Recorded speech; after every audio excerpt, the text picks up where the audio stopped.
Alright, what's going on, y'all? Soul here, and welcome back to my story mode. So obviously, you've seen the title and you've seen the thumbnail, so you know exactly what we're going to be talking about today, because it really is around that time of year already. For anybody that's been around long enough already, you know good and well that this is not an unfamiliar video. In fact, I've done this exact video about 2 years ago now, and I didn't think I would need to do it again, but at this point, I think it's safe to say that most of us, more than ever, are really concerned for this series, and we should probably talk about that. At this point in time, it is February of 2024, and we have no idea what's in store for us until we get our annual Pokemon Day Presents at the end of this month. It feels like we're just a little bit more clueless now than ever because we only just received our final DLC for Pokemon Scarlet and Violet, which was our first open world Pokemon game. And when we say final, I'm not even talking about part 2 of the DLC. I'm talking about the technical part 3 of the DLC. They didn't have to give us an epilogue, and yet they did anyway, so honestly I kind of appreciate them for that. Getting back on topic though, we are all fully expecting some kind of big mainline game situation to happen since we're within this new pattern of getting a new generation, a DLC, a remake, or some other big thing, and then rinse and repeat. But obviously, as all of us have been talking about for years now, this cycle that we've been in for these last couple of years has been nothing less than completely harmful for the franchise, especially in the gaming area of Pokemon. And so I voice this strongly worded letter. Dear Pokemon Company, dear Game Freak, we don't need a mainline game this year. At all. In literally just my previous video before this one, I asked all of you guys what you guys were thinking and wishing in regards to Pokemon Day for 2024. And 90% of you pretty much said the same thing. Nothing. We don't want anything mainline. If we get a spin-off, great, awesome, cool. But if we get nothing mainline, that would be splendid. And so it seems that history repeats itself, because literally 2 years ago, we went through the exact same ordeal, apparently. And so, since we're in this exact same position once again, why don't I go ahead and remind you why we don't need this cycle anymore. Once again, Pokemon fans are not going anywhere. Regardless of the quality of the games, if the sales number for the last 2 years of games have said anything, it's that we are still very much here for Pokemon. It's not that anyone here wants to abandon this series. We love Pokemon to hell and back. I'm just saying, yo, if you could sell 20+ million copies of something, especially something as broken as Pokemon Scarlet and Violet, you can pretty much sell anything at that point. Next to that, need I remind you again that not only do you guys never have to worry about your competition because there virtually is none, but you guys don't need to worry about any kind of algorithm or something like that if you don't put anything out for a little while. I promise you, if you were to put something out, it will get seen, no doubt. And so, taking an extra year or two to develop or polish up whatever we're getting next would be absolutely nothing. Especially with all of the other stuff that you have going on with the TCG, the anime, and everything else in that corner, you guys probably wouldn't even make a dent in your profits if you took a year or so off. And so, in turn, if you were to do that and then come back with something truly good and truly polished, you could actually double your profits, because you might really appeal to people who aren't usually Pokemon fans. Either way, you guys have more money than you know what to do with, so you can afford to relax a little bit, because you gotta remember, it's us kids that grew up with the franchise that are purchasing most of this stuff, not just the kids or the new fans. Just like I prophesized in the previous video, I know that there is going to be a couple of people saying, oh well, it doesn't matter, Palworld's better anyway, Palworld's going to overtake Pokemon, yada yada yada, Palworld. I'm not going to sit here and act ignorant towards the numbers that Palworld has done these last couple of weeks. I'm not going to front, those numbers are crazy. However, A, it's multi-platform, and B, it's on Game Pass. I don't know about a lot of you guys, but me personally, if I didn't have Game Pass, I would have never touched Palworld for $30. And think about it this way, on the very off chance that Pokemon went multi-platform, had a polished game, and was available on Game Pass, you're telling me that it wouldn't shatter records in minutes? You're lying to yourself if you're doubting that. Palworld's fun and all, but there's only 2 reasons as to why it's doing as well as it is. One of them is because it's an accessible version of Pokemon available on pretty much any platform. And two, it's mostly polished. I've said it a million times and this is the last time I'm gonna say it. Palworld is Pokemon Legends Arceus with survival game mechanics tacked on top of it. Remove the PALs aspect and nobody would have looked even a centimeter in that game's direction. The entire development with Palworld really does feel like a jealous significant other situation. People flocked to that game and said, oh wow, you've got everything that Pokemon should have had. Wow, maybe Pokemon should step their game up. That is simply an attention tactic that people opted towards because they just want Pokemon to do better. And it can. Which brings me back to that first point.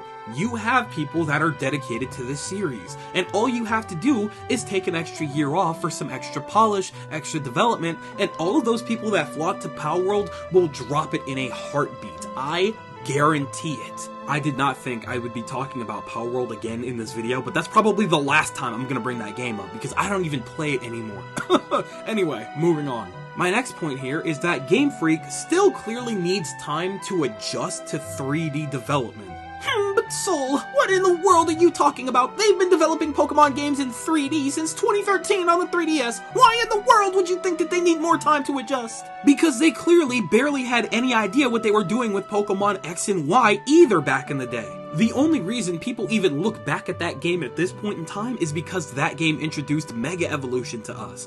Other than that, nobody cares about anything else in that game. Well, that and the music was obviously fire, but that's beside the point. The music is always fire. But me hearing the term quote-unquote rough transition to 3D has been a little too constant. And this is coming from a Sonic fan.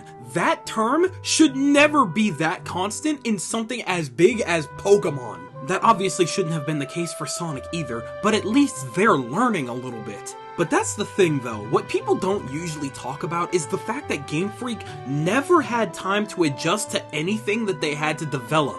They never really got the time to just play around and see what mechanics and ideas would and wouldn't work from previous Pokemon entries. Jumping from game to game right after moving to 3D, on top of jumping headfirst into their first open world game, is a huge leap. And in turn, they clearly never learned how to optimize a lot of this stuff. They just kind of glued together popsicle sticks and got somewhat lucky that it managed to work enough to be able to sell it. So let's back it up a bit. Let's imagine for a second that you guys gave Game Freak actual time to understand all of these new engines and new hardware. What if they actually did have time to mess up, but be able to actually correct their mistakes once they understand what they're working with? What if they had time to play around with their own creations to see if they even like their own products? Because as of right now, there is no way in hell any of that stuff that I just said could possibly be happening. It feels like 9 times out of 10 when it comes to Pokemon games, everything that we got was a first draft that just kind of happened to work a little bit. It's no mystery that Game Freak is talented. 9 times out of 10, other companies would not be able to keep up with the frequency that Pokemon Company demands from Game Freak, which is why they work so well together.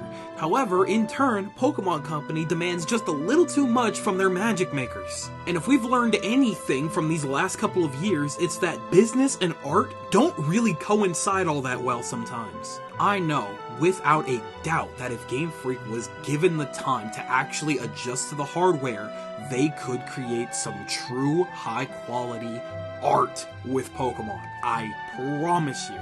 This kind of leads me into my next topic here.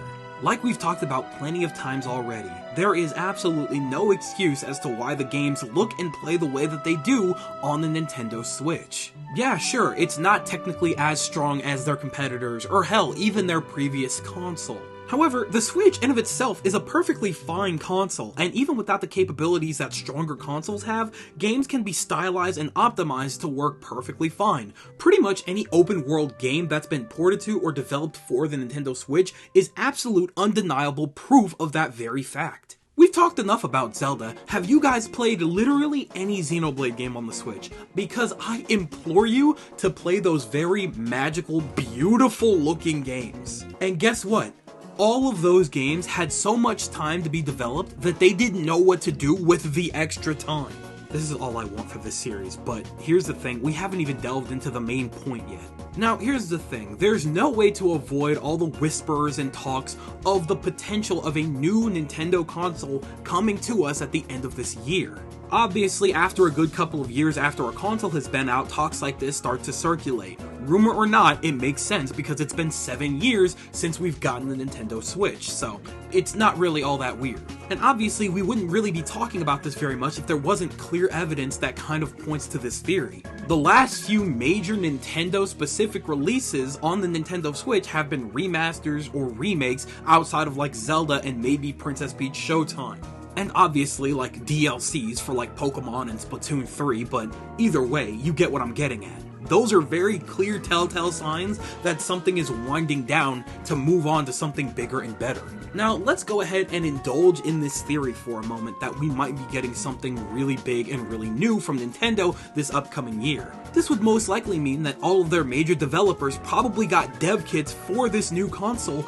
not all that long ago. Unfortunately, my uncle does not work at Nintendo, so I cannot give a general speculation on how long they might have had these dev kits. Considering how Game Freak has to operate given their circumstances, there's no way in hell that all of those multiple teams have had the dev kits for enough time to develop something really crazy for this upcoming year. There's no way. And so, once again, Pokemon Company, I implore you to let them play around a little bit. Let them get used to this new hardware. I promise you that if Nintendo does have something lined up for this year, they already have a massive lineup.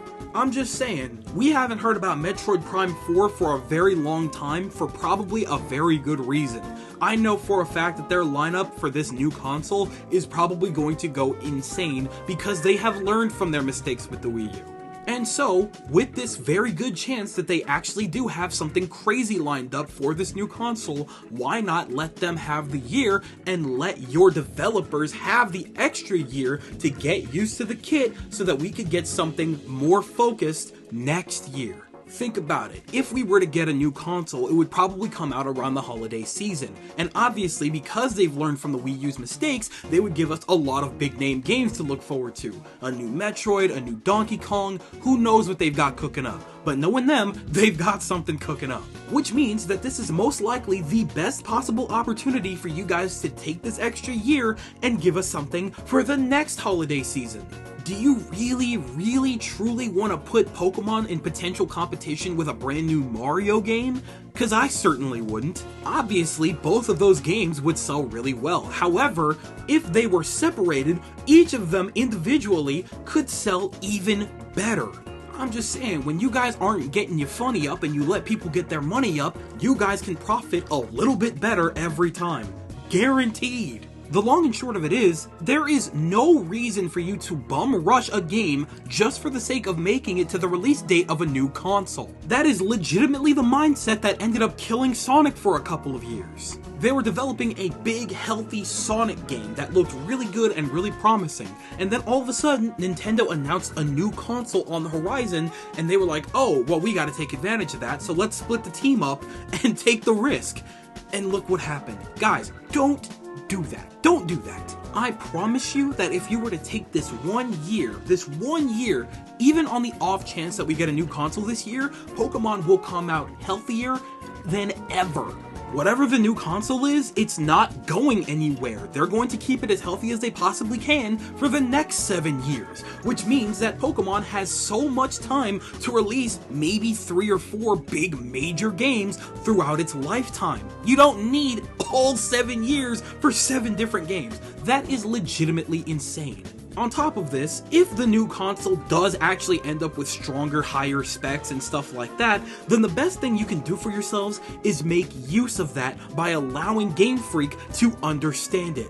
This way, by the time the game comes out in 2025, it didn't get in the way of other Nintendo releases, your devs have had more time to get used to the new kit, and we could get something that's actually super high quality. It is legitimately a win-win-win across the board for everybody involved. And all it takes is not giving us something this year. And when I say this year, I don't mean release something in January like you did with Pokemon Legends. No, I mean take all of 2024 and then announce it in 2025 so that we have something for the holiday season of 2025. I don't think I'm crazy. I think that this is more than reasonable to ask for time to be put into these games. It's crazy. And of course, this brings me to my last main topic. If, for whatever reason, Pokemon Company, you can't stand the itch, you cannot scratch that itch of not releasing something huge for the holiday season for a new console, hey, guess what? You still have spin-offs to work with. If you absolutely have to have something Pokemon related this year on that new console, then port something.